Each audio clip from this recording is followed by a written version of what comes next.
I'm also a huge, and this is, I guess, somewhat more controversial, but I think red meat is a health food. I know that you would agree with that. Say that again. Yeah, I think that red meat is a health food. And I'm not and this is an opinion that I've established based on data well before I had any kind of, financial relationship with the kinds of companies who produce the meat that I personally, eat and feed to my family. Yeah. But I think it's it is an incredibly nutrient dense food. Yeah. Well, cows go to a lot of work to make it. Yeah. Mm-hmm. All those stomachs, right? Right. That they have. Right. Absolutely. So that's the right kind of ultra processing. There you go. Mm-hmm. Right. It's like nature's form of ultra processing. And so I think that's an incredibly important food. But right. So it's remarkable that that's been demonized.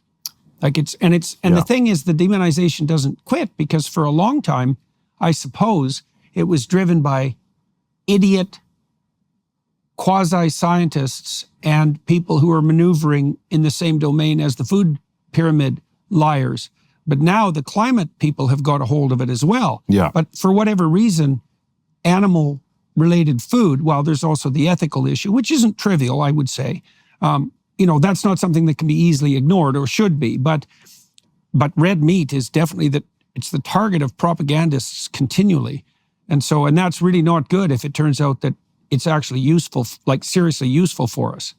And we have what's the FDA recommended daily allowance, RDA, for carbohydrates? There's no RDA for carbohydrates. Yeah, there's no such thing as an essential carbohydrate. Right. Which is really, that's something to be said repeatedly. Yeah. Because that's really kind of shocking. It is. We have, a daily requirement for certain essential fats, certain, fatty acids like omega-3 and omega-6 fatty acids. Yep. Proteins. Protein is massively important. Yep. There's no such thing as an essential carbohydrate, which isn't to say that you shouldn't eat them. Right. But it's very strange that's not essential. Correct. And also, you look at the data, and beef consumption in the United States has declined over the past few decades. Mm-hmm. It's on a downward slope.